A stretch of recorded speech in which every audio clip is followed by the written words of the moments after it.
So I'd like to speak to you about the wisdom of the heart. I sense wisdom as a golden thread that's sliced in and through all things. It also has been defined as spirit itself, spirit God, whatever you refer to, that inner spaciousness, that God being that lives within each one of us. But the wisdom, I see it as golden, and people seek love, don't they? So if that love is golden and wisdom is also love, that we seek love. And the interesting thing, and I've found in my own life over the years, is that sometimes people seek, I remember years ago, puppy love. Whatever is puppy love. Oh, I have a dog and I love my dog. But you know, puppy love, when we think we're going to fall in love and be with that person forever. And then also we have romantic love. And romantic love is interesting. I once had a great teacher define romantic love as insanity. One woman got up and left the class, but I stayed to discern his wisdom. And the wisdom was that many times we fall into love and we lose ourselves. So when I think about the wisdom of the heart, I'm thinking about a place of high heart where we can sense those golden threads, and that can support us in all relationships. I think it was Ernest Holmes he said, I see love, I see it as an ever widening spiral that is constant, ever winding field of expression. So when I think about that field and metaphors for love, this came to me and I want to share it with you. It's like a beautiful meadow. And it could be in the high country, it could be out on the plains, but that meadow is open and it is receptive to life, open to the skies above, to the rootedness within earth. And I think about the grazing cattle in a meadow. In Taoism, the cow represents receptivity. And so they're receptive to the grandeur of the meadow, the nourishment of the meadow, the gifts of the meadow, learning to be present with all life within the meadow, and the connection also above. So I've always seen that meadow as an incredible metaphor for a place to go in our imagination, go within our heart space, to sense that greater wisdom of love, just to breathe there and to be there for a few moments. Now we do that in our prayers, and we also do that in our daily meditation or in our busy day, so we don't get caught up in looking outside of ourselves for love. If we can just take a deep breath, if we can just breathe in an unbroken circle. Yeah, just breathing in that unbroken circle. And within that circle, it reminds us of that meadow. Maybe we could call it the meadow of heart that is always present. So I just wanted to bring into my time with you that there's 3 forms of cherishing that kind of help us stay on that track. It's one thing to have a great metaphor like a meadow, but these 3 forms of cherishing in our world are this. The first one, it's hate. People cherish, they're interested in hate. They're interested in fear. And that keeps us out of the meadow of heart, doesn't it? It keeps us in connecting that love is here, it's there, but it's right here within us. And so the third one is to be interested in love. So the 3 forms of cherishing, or ways in which we are interested, is fear, hate, and love. And we know there's a lot of individuals, unfortunately, circumstances out in our world that are connected with the fear and the hate. I want us to raise in that vibration of that spiral that Ernest Holmes has talked about, to be interested in love. Because when we can turn the cheek and be interested in love, and perhaps that's a metaphor too for forgiveness in the Bible. It says to turn your cheek 70 times 7 times. It is like, boy, that's incredible to get to forgiveness.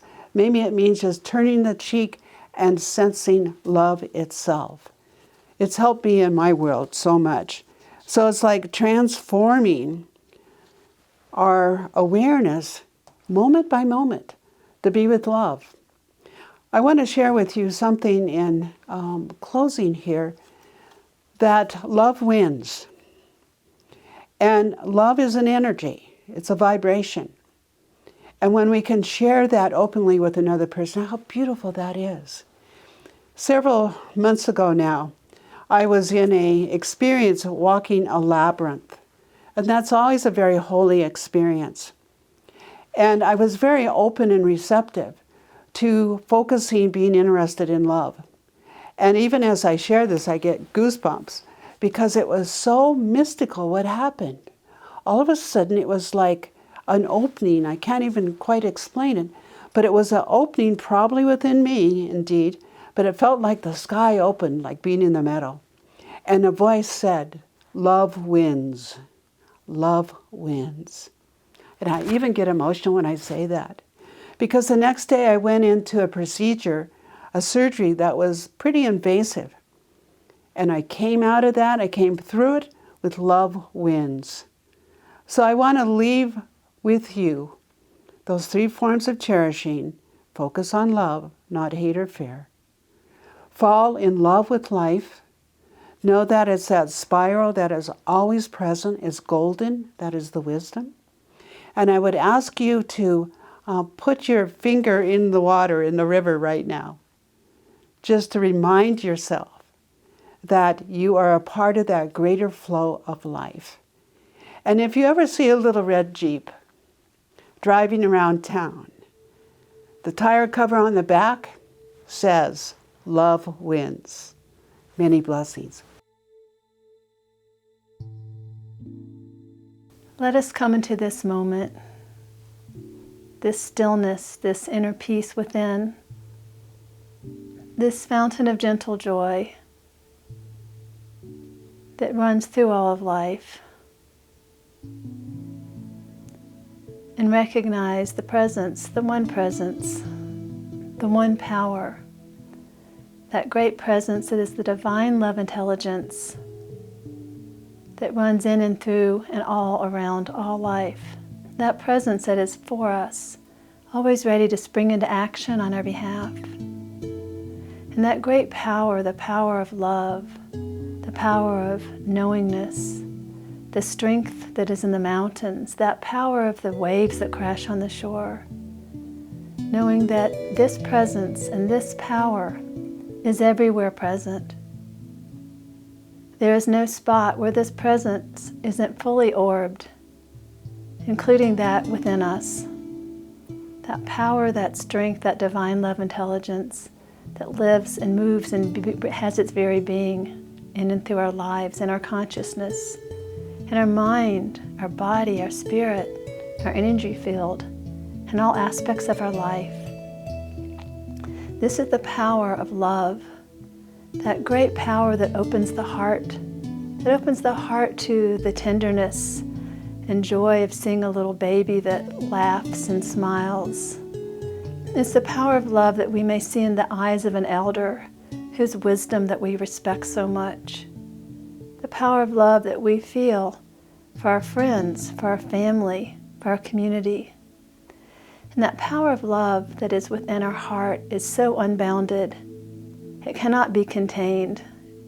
The beauty of that love, and I know that love that lives in me lives in all beings everywhere. It's the truth of our being, and we connect in that power of love. That power of love washes over us and blesses us. It guides us in our everyday experiences, our thoughts, our words, our deeds. Because each one of us is a powerhouse of love.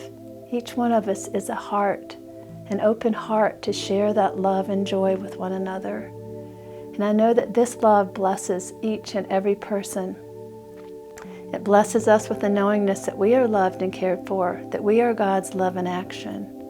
And we bring this love to our everyday experiences, our everyday greetings, and bring it to us in our sleep at night, knowing that we are loved and safe.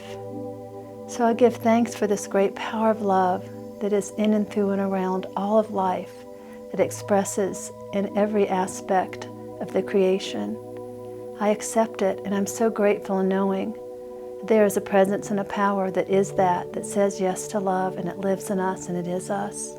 So for the truth of our being and the power of love, I give thanks. I give thanks in knowing that this is all present and unfolding in each and every one of us in the perfect way. So I simply release this prayer into the law of divine right action, knowing it is done. And with great love and appreciation I say, and so it is.